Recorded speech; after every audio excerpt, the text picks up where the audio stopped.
God promised you the peace in the midst of the flood.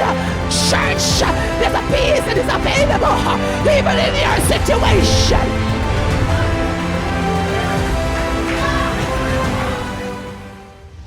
Last week I came with how to be healed in a general sense.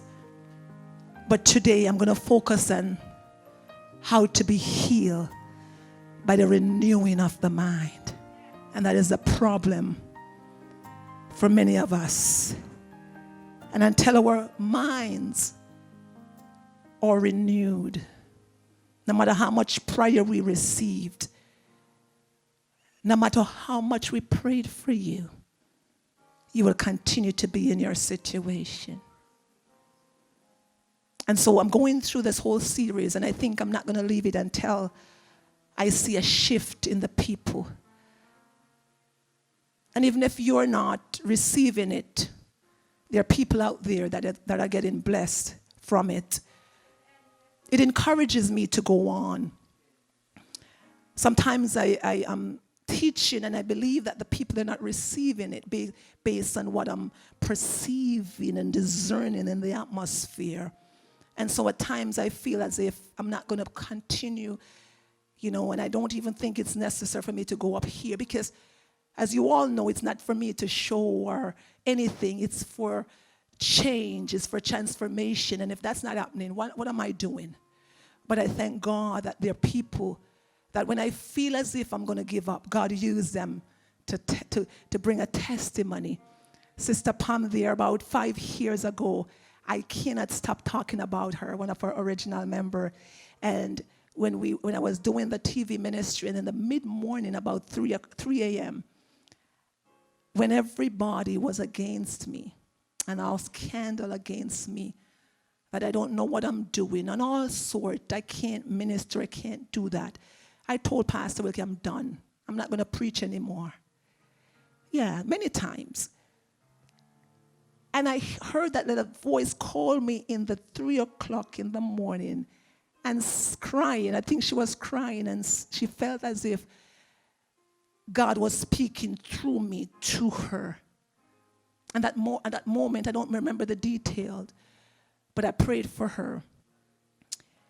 And she had a struggle for so many years in her workplace. And she said that she feels as if she's on the hedge. And that whatever was preaching, I said, don't give up, or whatever the case may be, right, Sister Pam? And I prayed for her. And after I prayed for her, she gotten a breakthrough. She gotten her job. And she told me a couple weeks ago that she has another testimony, and she wants to share her testimony. And I will allow her another time to share her testimony. But I give God thanks for her, because through her calling me, it propels me to go on. And so every time that I want to give up, God used somebody out of the blue to come and encourage me. And so I'm standing here because of you and many others. So I am going to continue with the soul wound. And for those that weren't here and haven't gotten my teaching and what soul wound is, it is just like you would get a natural cut in your body, and that cut is not healed. So it is that you have the triune, we are a triune being, and we have the soul, we have the flesh, and we have and our will and our spirit. And so our soul can be cut in pieces because of abuse, rejection, hurt, abandonment, many negative issues that has cut us to the core. When I talk about cut us to the core, I'm talking about our emotions. Our emotions, your emotional beings. And so even negative words have cut us to the core, even from we were a child, from an infant, and that wound has not healed, and it comes over into adulthood. And what happened to that wound? as it is in the natural, so it is in the spiritual. That wound is infected.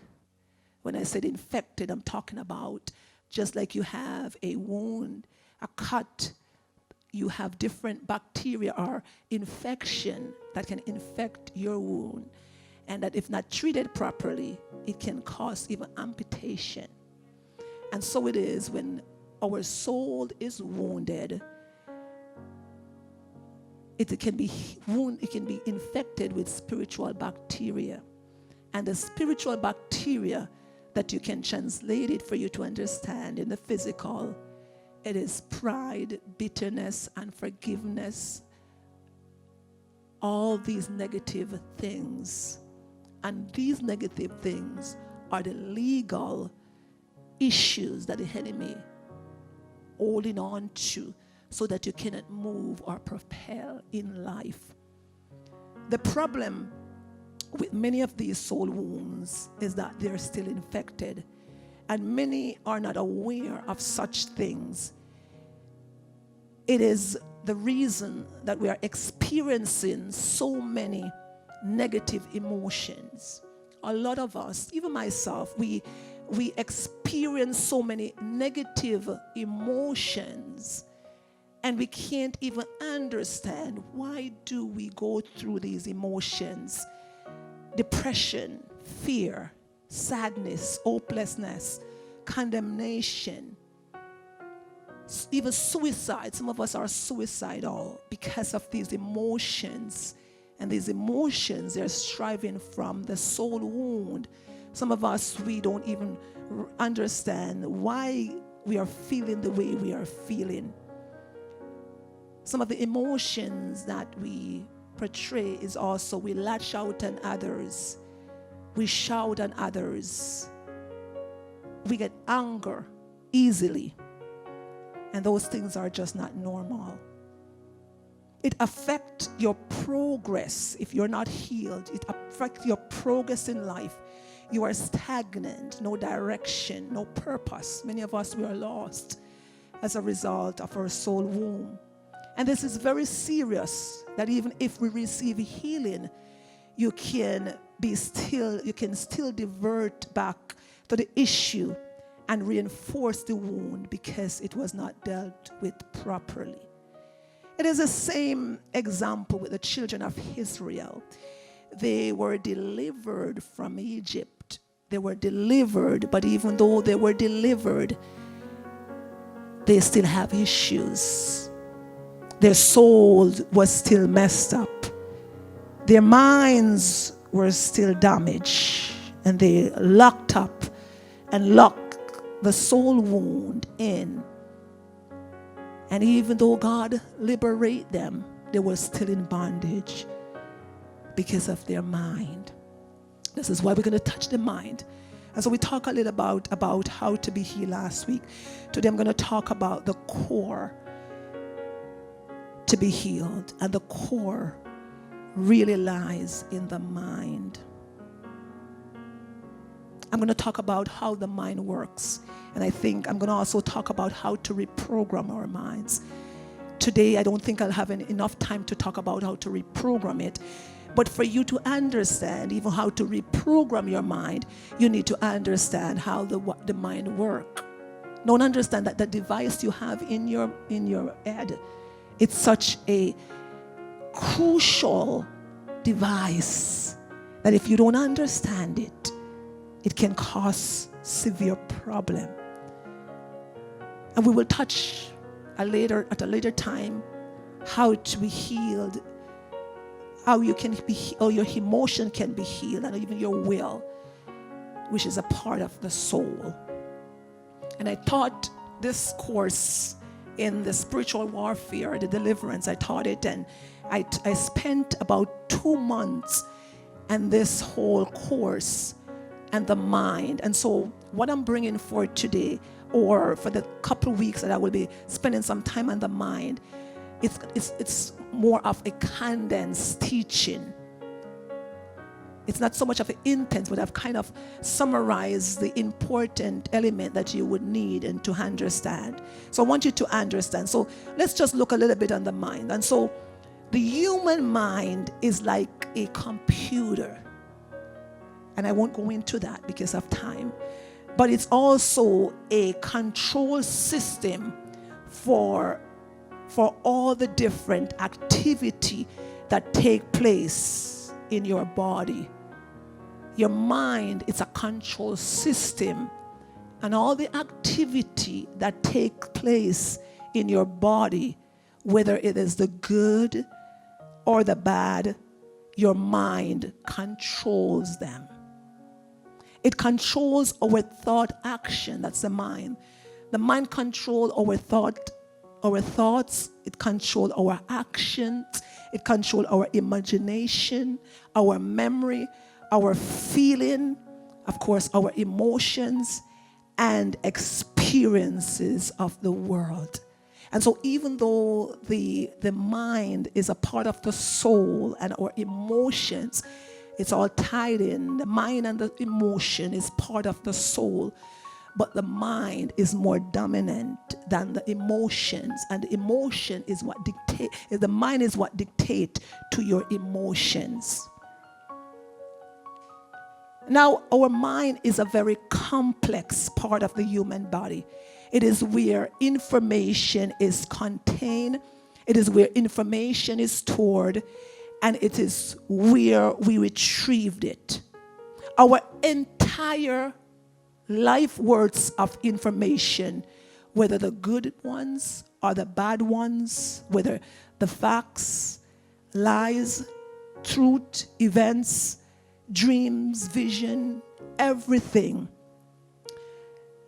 it stores in our minds.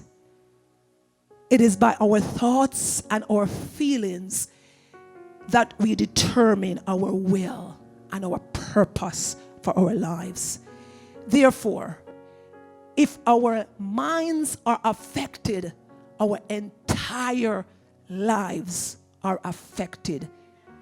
Church, this is why we are affected, because our minds are affected. Your mind controls your life. Every single action in your life begins in your thoughts. If you don't think, you don't do it. If you don't think, you don't do it. The mind is where conflict and stress springs from. It is where worry, fear, depression, lust, sin, suicide all take place in the mind. All the soulish hurt that have happened to you in your life, it takes place in the mind.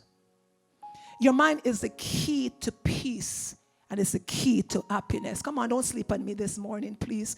I'm doing an introduction so I can bring you in out to reprogram the mind so that we can walk in liberation.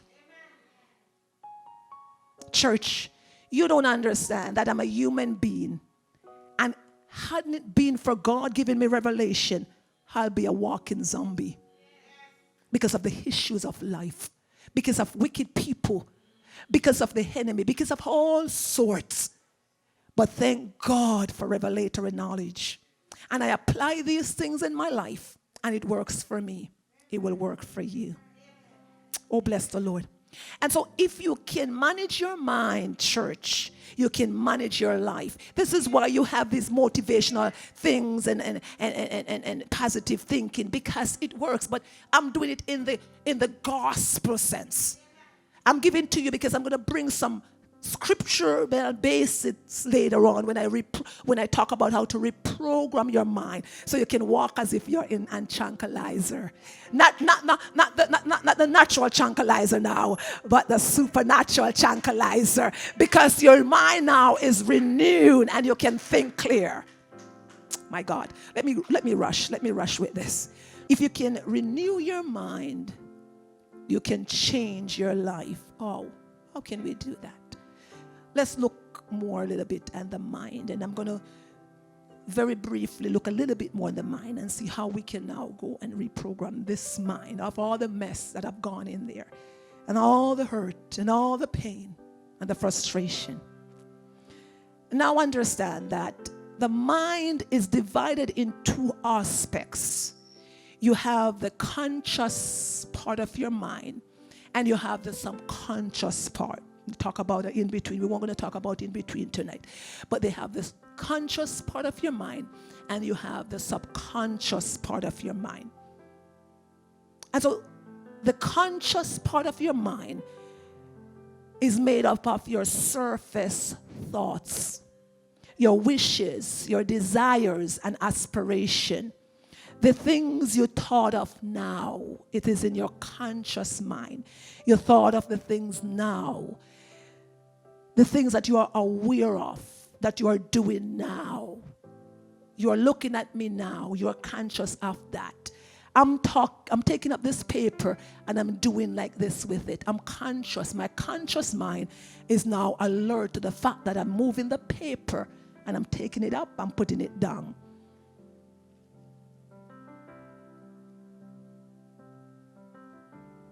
So your conscious mind is aware and conscious while you're doing it. The subconscious mind now is different. The subconscious mind, that is the problem, church. And that is the default system that we are driving on and driving our lives on. Understand? I'm getting you somewhere for you to understand. So the conscious mind is what you are conscious of. It's your natural reflex. But the subconscious mind is equivalent to a tape recorder.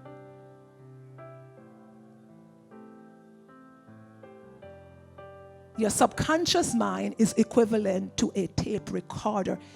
It records, hello, your subconscious mind, it records experiences.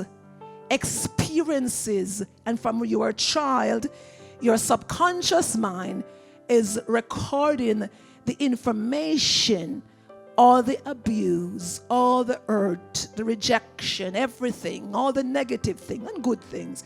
It records it. It records all experiences and then play them back. It's responsible for all our thoughts process from an infant. And the things that have happened to you from an infant, they were never deleted. They're right in the subconscious mind, in a file of your computer, locked up there.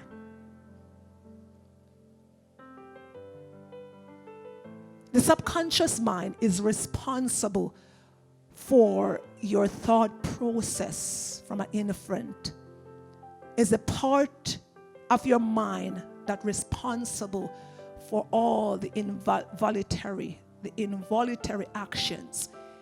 Your conscious mind is responsible for the voluntary action, but the subconscious mind is responsible for all the involuntary actions of your life. Your emotions, church, hello, wake up on me. Your emotions, regardless of what's going on in your emotions, are also controlled by your subconscious mind. That's why sometimes you might feel afraid, you might feel anxious or down without even wanting to experience such a feeling.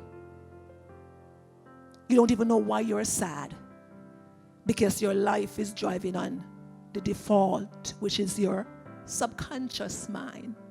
Are you getting a little bit of how you can reprogram this already? Come on now. Pay attention. And so your subconscious mind is also the place where all your belief system is stored and all your memories are stored. Whatever religion or whatever belief or whatever, it is in your subconscious mind. If you are driving, for instance, on the highway, let me show you how the subconscious mind works. If you are driving down the highway, your conscious mind is involved in a conversation. Me and Pastor is conversating. But my subconscious mind, Pastor, you're doing, my subconscious mind is still driving everything. Can you imagine what's going on? So this is what our life is doing. I can be talking to you, but my whole subconscious mind is still driving. It's driving me. So I am driving. It's not my conscious mind. I'm talking to you, but yet the program in my brain telling me this is what you do, you move. Sometimes I wonder, oh my gosh, I was driving. I don't even realize, because your subconscious mind is allowing you to continue to drive the car without even you know what you're doing. But it's already programmed in your mind, and you know exactly how to drive that car. Your subconscious mind has immense power in controlling your life's experience. It is programmed to drive a certain route, and it will not change unless you allow it or program it. So you have the power over your mind and don't even realize that. You can tell the mind what to do. You can tell your life how you want it to function. You don't understand that. See, from a kid, your subconscious mind soaks up information like a sponge. If your mind soaks up everything that happened to you, the abuse, everything, the beating, the rejection, those negative things that have happened to you. If your brain soak it up, your subconscious mind soak it up like a sponge. Can you see now why our life, and we can't understand why we are living like this? Every time someone calls you stupid, worthless, slow, lazy, or worst, your subconscious mind stores the information away for reference. It stores it for reference so that he can go and retrieve it and match it to your current situation. I'm going to show you how that works. So every negative word that even the enemy whisper in your ears, it's stored right in the file of your computer, your brain. And even the visions and the things that you have behold with your eyes and your ears, there are ear gate to your brain. And so when you see a picture of a horrible vision, you experience a horrible nightmare issue, your eyes automatically zoom in, take the picture like a camera, and it's stored right in the file of your computer. Hello, church, are you getting me? So your eyes is like a camera. It takes the picture, and the picture now are stored in your computer, in your brain, and it stays there for reference. So whatever negative vision that you have seen, whatever abuse you have seen in the secret of your corner. For me, I told you that I've gotten so many narrow escape. When in the bush, I was walking and this nasty, muscular, smell bad guy, God forgive me, in the house of the Lord, came to hold me up and rape me. Thank God he never did. But the memory of that, my heart thought I was going to die in that bush. That memory never left my head. It's stored right in the program of my computer. So whatever negative things that have happened to you, it did not just go away like that. It is stored in the computer file, staying there for reference. It takes the picture. So every event, all the things that you have seen in the television, the shows you watch, the environment, the influence, spiritual influence, they're all stored in your computer. Your life is really a reflection of your subconscious mind, church. Your life, whatever your life is, this is why some people, when they're brought up into certain environment, and you see you have certain classes of people, it all based on what was programmed in their minds. You notice you see certain people in certain area, they are a certain way. And yet you see on the other side, you see another set of people. It was what was programmed in their mind. And so your life is a result of your subconscious mind. So whatever was stored in your mind, whatever you have there, your output of life is based on that. Are you seeing what I'm going here? The conscious mind, where we are conscious of, yes, today's a good day, I'm awesome. And that's not the life we are living. We are living the life and the recorder that is playing from our mind. That's what we're living off. The default system of the subconscious mind. And that is the problem, because that's where the bad program is. The bad program is not in your conscious mind, because when a bad program comes to you, it doesn't stay long in the conscious mind. It just automatically processes right into the subconscious mind, and it locked there, it stays there. And can I tell you, God do not want us to live on her subconscious program. He wants us to live on the conscious program of our lives. Understand that, as I mentioned, that our mind is like a computer. It's like a computer in the definition, so that you can understand and perceive. But your mind is way more high-tech than a computer. The computer, you can delete certain things, but the mind, you cannot delete it. And this is why you have to know how to reprogram it. The computer, you can reprogram it and put new software into it and override. You can also put, what you call it there, that thing for viruses, antivirus. So it is at your mind. You can put it there for antivirus in your mind. So you cannot delete all the negative things from your mind, but you can override it, and you can renew it, and you can reinforce and repower it with a new system. And this is what we're going to talk about. Are you getting what I'm saying, church? We want to override the whole system that is driving your computer so that you can function in a new program.